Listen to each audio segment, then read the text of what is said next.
Hi friends, welcome to nice day kitchen. இன்றைக்கி என்ன பார்க்க போகிறோன்னா, குழந்தைங்கள்ல இருந்து பெரியவங்க வரைக்கும் எல்லாருக்கும் பிடிச்ச மாதிரி ராகி மால்ட்டு எப்படி செய்கிறதுன்னு பார்க்கலாம். இந்த ராகி மால்ட்டில் ஸ்பெஷலாக ஒன்று இருக்குது. என்னன்னு பார்க்குறீங்களா? வேறு ஒன்றும் இல்லைங்க, இந்த ராகி மால்ட்டு உடனே செஞ்சிடலாம்.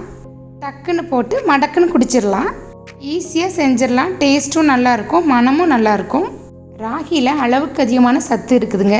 ராகி களி, ராகி தோசை, கூழ்லாம் செஞ்சால் குழந்தைங்க எஸ்கேப் ஆயிடுவாங்க. குழந்தைங்க மட்டும் இல்லைங்க, பெரியவங்களும் தான். இப்படி செஞ்சு கொடுங்க, விரும்பி குடிப்பாங்க. வாங்க இப்படி செய்யலான்னு பார்க்கலாம்.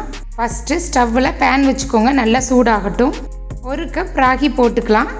ராகி கடையிலேருந்து வாங்கிட்டு வந்து 2 தண்ணியில் அலசி நல்லா வெயிலில் காய வச்சு எடுத்து வச்சுக்கோங்க. லைட்டாக வறுத்துக்கலாம், ரொம்ப வறுக்கக்கூடாது. அடுப்பு கம்மியாகவே இருக்கட்டும். பாத்திரத்தோட ஹீட்லேயே தான் வறுக்கணும். கைவிடாமல் நல்லா வறுத்துக்கிட்டே இருங்க. ராகியை கையில் தொட்டு பாருங்க. சூடானதுக்கப்புறம் ஒரு 15 பாதாம் போட்டுடலாம்.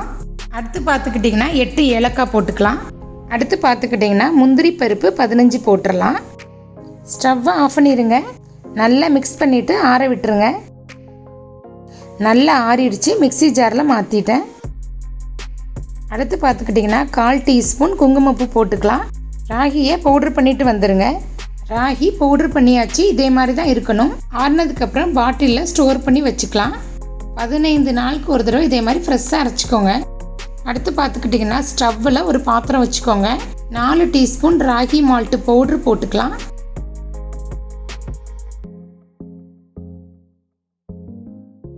பால் காய்ச்சி நல்லா ஆற வச்ச பால் 4 டம்ளர் ஊற்றிக்கலாம்.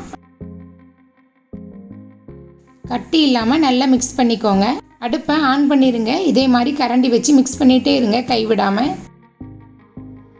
ராகி மால்ட்டு நல்லா கொதிச்சிருச்சு, ஸ்டவ் ஆஃப் பண்ணிடலாம்.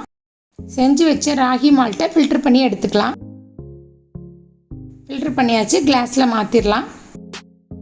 டம்ளரில் 1 டீஸ்பூன் நாட்டு சக்கரை போட்டிருக்கிறேன். ஒயிட் சுகரும் யூஸ் பண்ணிக்கலாம், உங்களுக்கு தேவையான இனிப்பு போட்டுக்கோங்க.